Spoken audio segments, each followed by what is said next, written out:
Okay, now we're going to get into some nitty-gritty questions. I'm just going to go down the line with some very simple questions. And guys, as I said, think about what you want to ask. We'll have about 10 minutes for questions from the audience. So first question is to Deborah. Yes, you're in the line of fire. So with the ever-increasing popularity of African culture, as we slightly mentioned already, in the Western world, i.e. Afrobeats and African fashion, do you suspect that we'll be seeing media houses such as Vogue expanding their influence and presence in Africa over the coming years? Thank you for the question. Good afternoon, everybody. Thank you so much for having me, Norman and Soho House. Yes, I do believe media entities such as Vogue, Hearst, and others will be looking to Africa, but as always, it's that entry point of how it's done, because it's not just about jumping on the bandwagon, it's all about the longevity of it, of how we do it right. Anything, especially with Edward at the helm of British Vogue and what he's done, a lot of people thought he was going to come in and just put only black people on the cover, or only certain demographic on the cover, and it's not that. We have to, his whole thing was keeping it at that luxury level, but through the eyes of how it represents all of us, and it truly is a thing of making it resonate. You don't want to just pick up the magazine just because it's Vogue, and it's like, who's going to have that helm? Who are we going to really chaperone and usher into those pages? Because it's a powerful thing to have that entity, so it has to be done right. So I definitely do believe Vogue are looking into that. I know for a fact they are. I can't say more than that, but please, be reassured that that is definitely on the cards. We're excited about that, and it is important in showing another perspective of the continent and removing some of those negative barriers and stereotypes and connotations. For those of you who've been home, those of us who've been home, we know what it's like, and sometimes it's really hard to articulate the mood, the feeling, the powerfulness that we have when we're in our own spaces and what we do. So that's brilliant to hear. Gerald, sir. Hello. Hello. Founder, co-founder of So Fraiche Media. Which one? Both. Yeah, both. Right. Co-founder and founder. Okay, so everything, all in one. You being Ghanaian, you are Ghanaian, and having been to Ghana on various occasions, what key changes have you seen take place in Ghana when you look at redevelopment and growth over the years? And in your opinion, what do you think Ghana looks like in 10 years? Ooh, tough question. Is it tough? Nah, it's alright. It's alright. So I was born in Ghana. Came to the UK when I was a small child. I've gone back and forth, and had this kind of burning desire to like what Norman was mentioning before, like reconnect with my roots. And I saw the opportunity, and I'd started this brand with co-founder Cyril, and our thing was, let's push creativity forward, let's be innovators, and we're doing something that no one else was doing. And we kind of hit a ceiling, but we thought that Ghana kind of opened up any opportunity. So there's this video of us that exists where we're sitting down talking about, we just arrived in arrived in Ghana, this is our vision, blah, blah, blah. And in the background, if you look at the video now, the amount of development that's happened in the background with like the villaggio that's opened up and all these other infrastructure. So you can see in a short space of time, so much has been built, so much infrastructure, which is positive. And the big thing really is the brand of Ghana. Like, you go around the world now, everyone knows Ghana, whether it's because of the World Cup in 2008, or whether it's because of, the year of return more recently, African Americans trying to find their roots. Like, the brand Ghana right now is hot. And, that's testaments to us being proud of where we're from and really representing it. Again, going back to what Norman says, it wasn't cool being African, and now it is. People are speaking Yoruba and Tree. They're like, what? But yeah, going forward, I think we need to really support the innovators in different sectors. So again, going back to us kind of supporting, So Fraiche supporting Norman with this project and believing in him and elevating what he's done. What about people who can innovate in different sectors, in healthcare, in agriculture, in tech, and think about Africans as well, that we have this attitude of, we kind of shun young people and don't give them a voice. But meanwhile, you've got Zuckerberg from Facebook, creating the future in America.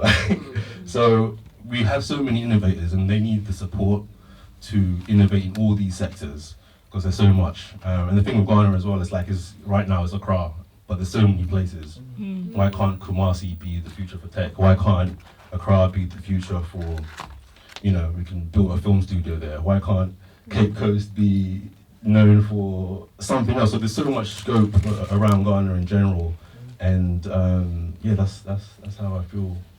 No, it's exciting. It's a good answer. Angie? I realise I didn't ask you guys to introduce yourselves, so my bad. So please introduce yourself, who you are, what you do, then I'll ask you your question. Sure. Hi everyone, my name is Achi Yorinde. I'm a commercial music and IP lawyer, and I'm also the co-founder of an app called Aburu. It's an app that allows organisers of projects and festivals to book local creatives in Africa.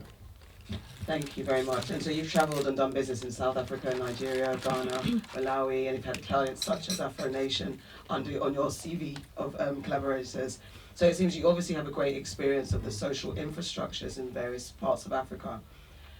What big challenges have you faced while working in African environments, and what things do you think need to happen to combat this? Because I think there's definitely when you're in the West, an assumption that we're going to bring our Western ideals. We know these things. We know how to do things better without taking into account the culture, the pace, and even respecting how our cousins back at home do things. And we can be a bit arrogant and ignorant to how it's supposed to work. However, there are some ways that we can bring some of our experiences from the West to kind of, okay, let's tighten up this kind of behaviour here and there. So what's your experiences and how do we combat some of those differences?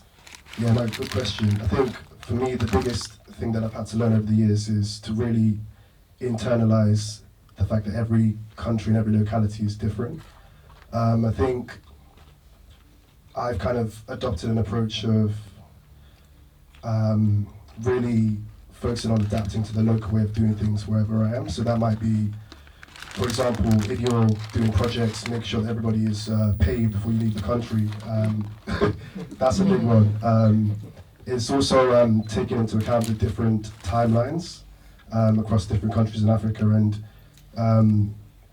for me, a recent thing that has really helped is always ensuring that I engage a local host wherever I go, both from a personal and a business perspective, to ensure that I'm kind of integrated and introduced in the right kind of way, and to make sure that the experience is as authentic as possible for everybody involved.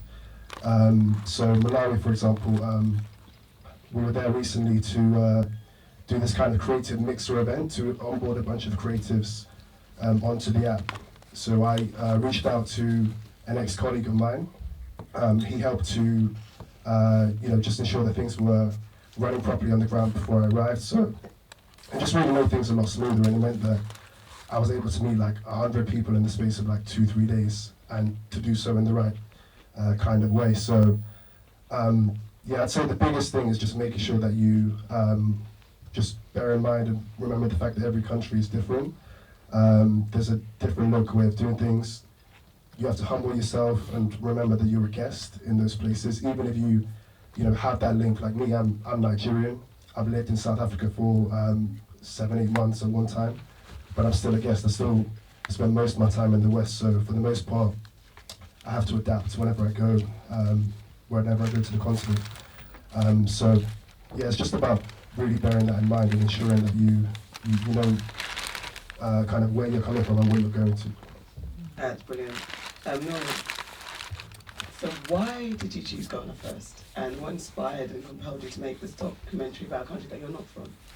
All right, thank you for that question, and thank you everyone just for your amazing answers to the questions thus far and your contributions. So why did I make the documentary? Well, this documentary really and truly is about 6 years in the making, because I first went to Ghana in 2016. So I was at law school at the time at Queen Mary, and aside from doing placements like at chambers and at firms here, I did a placement out there in Ghana, so an international legal internship with the legal aid scheme in Accra. So I was working with governmental lawyers to help provide legal advice and representation to Ghanaian citizens who otherwise couldn't afford it. So helping to lead mediation sessions, drafting witness statements, going to court sessions. That's stuff that average second year students shouldn't be doing, but there's a way things work when you go back. So when you come back here, it looks great on your CV. So that was fantastic. But aside from the work side of things, I fell in love with Ghana then because I'd been to Uganda 2 times prior, again where I'm from, in 2007 and 2011. So, and 2015, sorry, so 3 times prior.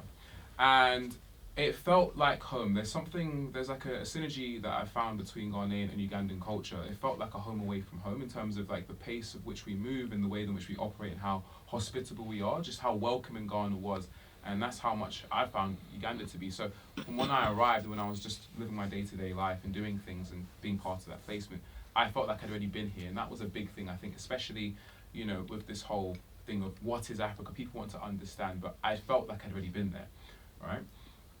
So with Ghana, aside from the work, every weekend I was basically in a different city at a different party. So I was, the first weekend, I'll never forget this, my colleagues at work who were doing a national service, the 1 year work after university, they were like, Norman, there's a beach party in Kokobrite, do you want to come? And I was like, why not? So yeah, we literally took a party bus from central Accra out to Kokobrite. So Kokobrite, Tidal Rave was the name of the festival, and it was literally a beach party. So like Sarkodie was there and a bunch of big stars. And this was in 2016, before, you know, like Ghana was Ghana now, right? So Kokobrite, I went to Ho the following week.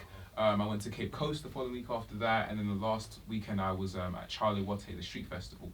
So I got to have a rounded experience of time outside of Accra, and that's what I loved about Ghana. So fast forward, I always felt that, 1, I'm going to return to Ghana at some point in my life, and 2, at that time I was starting to really come into my own as a creative aside from my career in law. So I knew that I would want to try and, again, going back to what I said in my initial speech about illuminating truths and beauties and stories about Africa, I knew that I would try to go back to Ghana because of what I'd experienced. And I felt that Ghana was an easier place to do so than Uganda, where I'm from, because though I have a social and cultural capital because of family and existing relationships, Ghana is, in my opinion, a much easier landscape to navigate through. So I felt that, okay, if I'm going to make content and make it on a serious production that can get played in a Soho House, I think Ghana is the right place, and that's what we've been able to achieve. So that was one part. There was second part to the question I didn't catch. It was just literally how did the documentary come together? Okay, so that's a separate question in itself.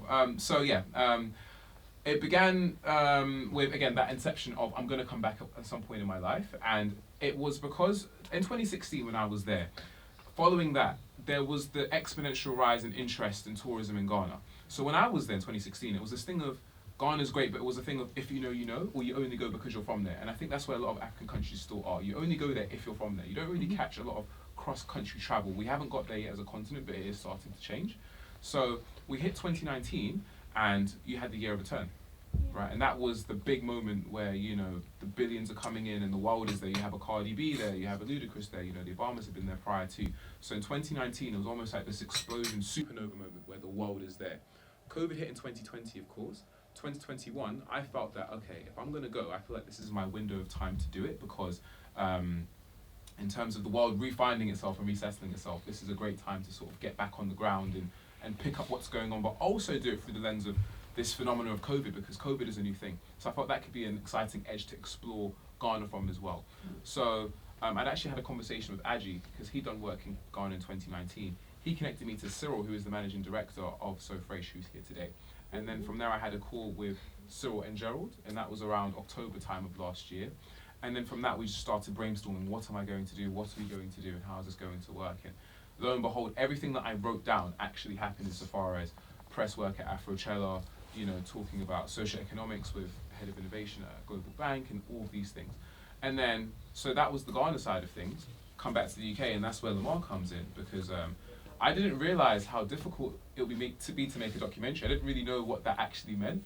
So we basically, it was a thing of, I came back from Ghana, I think around the 24th of January last year. I was there for about a month, so I got to experience Dirty December and all of its amazingness, right? I can tell you now, get your tickets, go. It's incredible. But I came back with this hard drive, 2 terabyte hard drive of incredible footage, 4K footage, 5K even.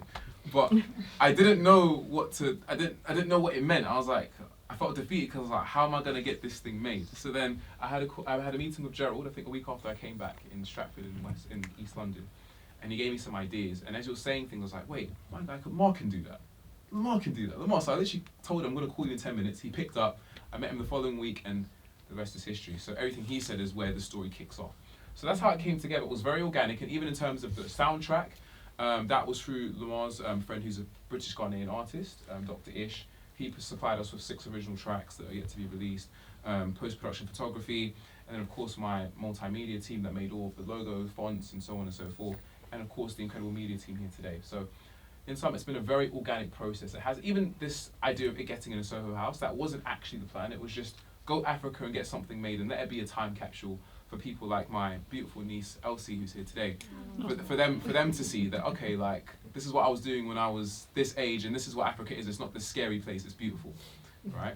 So that's really and truly how it all came together. So that's a long answer, but no, it's good to know, because it is how do you tell an important story about something that's so dear to your heart in a way that everyone's going to enjoy and understand. It's very difficult, and the journey is real. So thank you, first of all. And also I have to thank you on behalf of your mum. You did lawyer and creative, so you didn't break her heart. She never says it, but thank you. Clap with me more, Mum. I'm glad my mum is not here, because she'll be like, see, you can do both.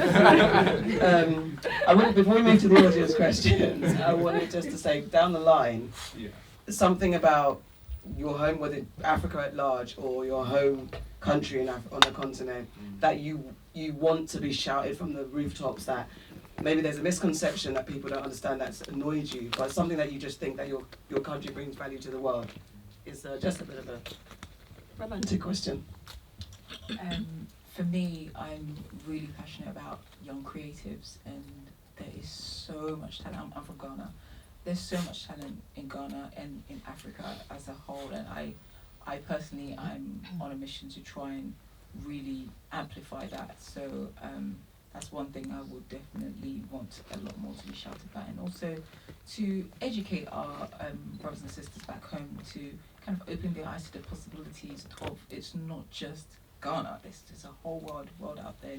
The talent that you have, you could really excel and propel. And I definitely, from what I've seen in the Western world, I'm definitely going back and taking that knowledge back to amplify it across the globe. So I'm a filmmaker, and I'm passionate about telling stories. I know the Hush Papi film has been picked up.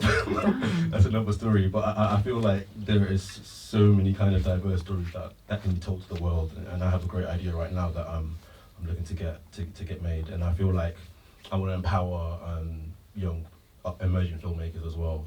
I remember going to Ghana one time, and there was like students basically rioting and kind of complaining about all these telenovelas coming from all these other countries and so on. So that's where I feel we can really empower the next generation. I'll bring it back. So I'm from Nigeria, and I think just want to really echo the point you just made about Norman and the way he's kind of doing both. I like to think that I do the same, and I'd like for Nigerians, which is where I'm from, to also understand that there are a lot of us that are doing the same and are doing it well. And I really want that to be seen as a sort of viable career path, as a viable way of like building yourself and growing as an adult and growing as a person. It's not professional or creative. You can do both, and you can do both really well. That's a good one. Please, can you call my mum? Right, cool. Can you just clarify the question just so something you want Ghana or Uganda to be known for, to shout about, and to like maybe repurpose the misconception of Africa and African countries. Okay, this is an easy one for me. So with Uganda, we're East Africa again. Africa by and large is, third world, the developing world, but we're East Africa, so we're seen less than almost in the hierarchy of things. Ghana and Nigeria are elite, right? Everyone goes there, you've got doing your shaku and your soke and all this, you got everything, right? But with Uganda, it's like the community is not as big, of course, as Nigeria's community, especially in Black British London, and I feel that it's just about, what I will say is this, right? And this isn't a knock at the BBC or anything, but like this thing of, when I was young, Comic Relief would come on once a year, right? And every year they'd go to Uganda or Kenya, and they would, I'm not saying these things weren't true, but all you would see at that time was just, again, the one hospital, or you just go to the absolute slums. And don't get me wrong, that's there and it happened, but when at that time, all you saw of the world was through TV and newspapers. Now you can go on your phone and see what someone's doing in Australia. We couldn't do that 10, 15 years ago. Do you see what I mean? So I think my whole thing is just making sure that we're not just seen as almost the bottom of the barrel because we're East Africa, or maybe the political situation is very shaky sort of thing. That there are beautiful stories happening there. There are, and it's not all doom and gloom basically, especially being on the east side where, you know, we haven't got the shining lights or the big Afrobeat stars that are literally global and, you know, people want to be them basically. So that's one of my pushing aims. And just on that note, you know, my family are very proud Ugandans, like, and it's something that's been pushed into all of us. You know, I've got my cousins here. Guys, am I right in saying that? Yeah. So like that's how we were raised. Like, you're Ugandan, almost like brainwashing. You're Ugandan, you're proud to be Ugandan, and it's like it's something that's just carried through with us, and that's why I talk this way. You see what I mean?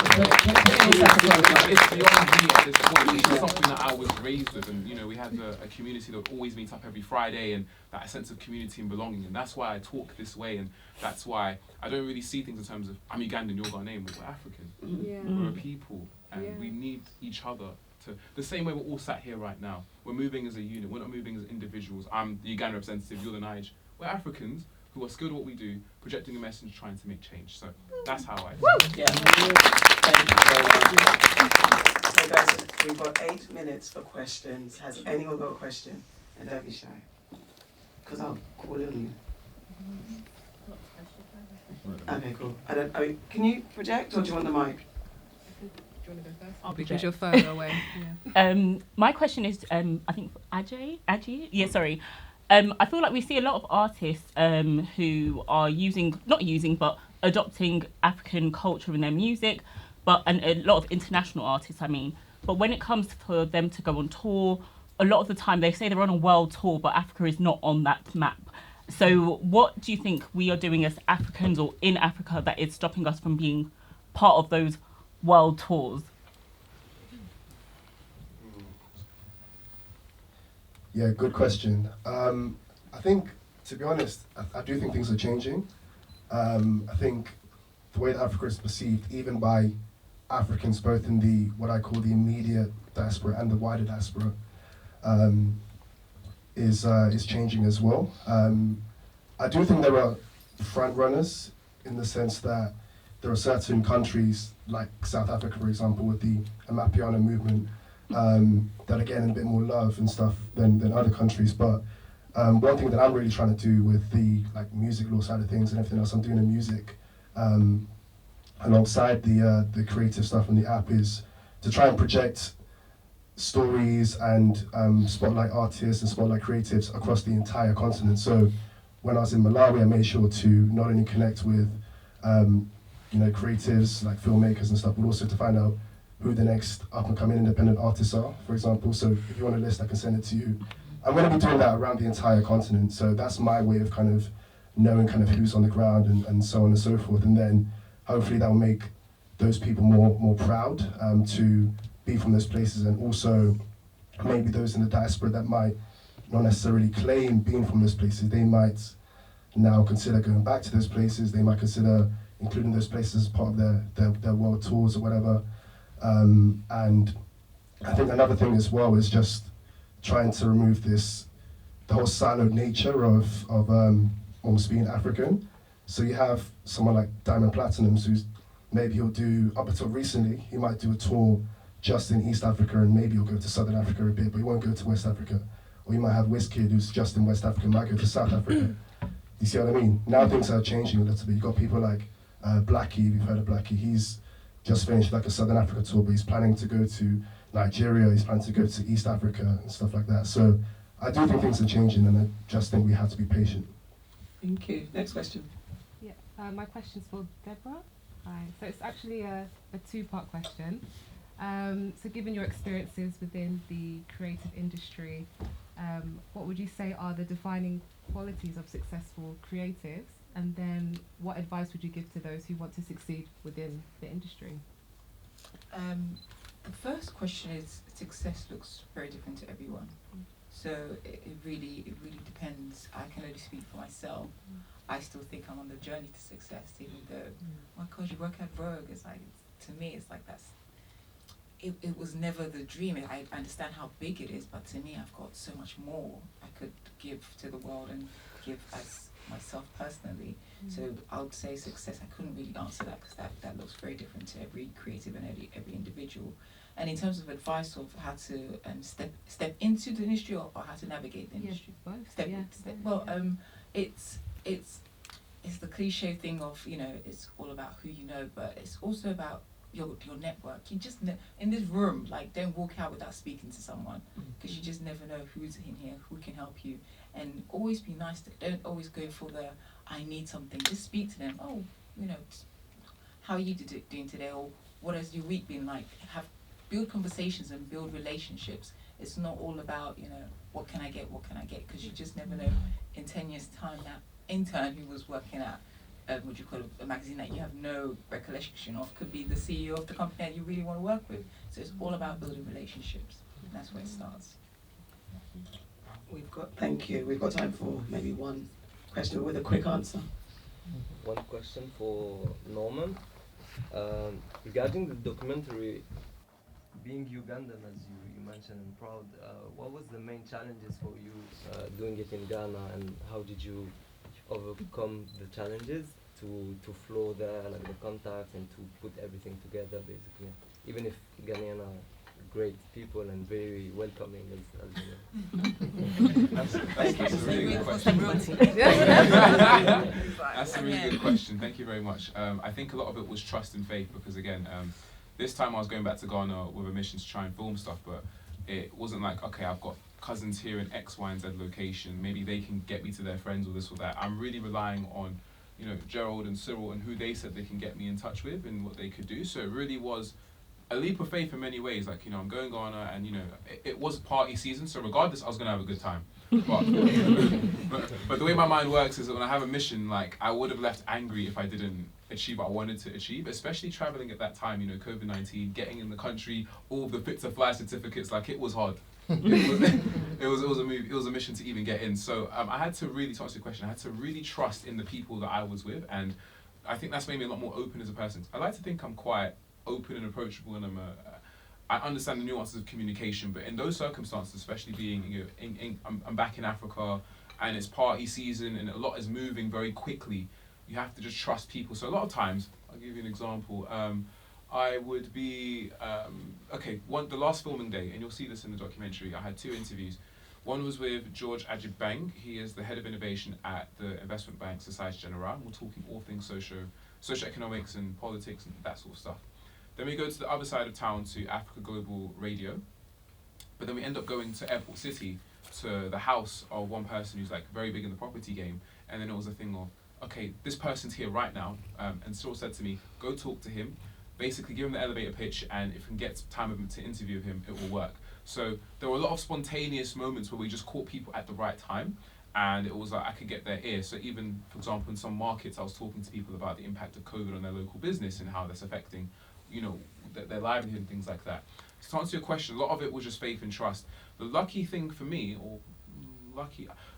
me, I would say, was because I'd been before in 2016, I had that confidence that I'm going somewhere that is friendly and hospitable, as opposed to, okay, this is my first time in this land and I'm trying to find my bearings. I already knew Labadi, cantonments, you know, Osu. I already had bearings in my head. It's just I went back now and things were more developed, which made things even easier. Do you see what I mean? Because the airport had improved from when I went in 2016 and, you know, at Kotoka. So hopefully that answers your question, but the crux of it really is just faith and trust in the people. And it's just it was all a giant reminder that there are good people on this planet, and if you trust people and you just put out a good energy, it does come back to you tenfold sometimes. And that was literally my experience in Ghana. It was just such a beautiful time. So that's a brilliant way to end. Thank you very much. Thank you to the panel.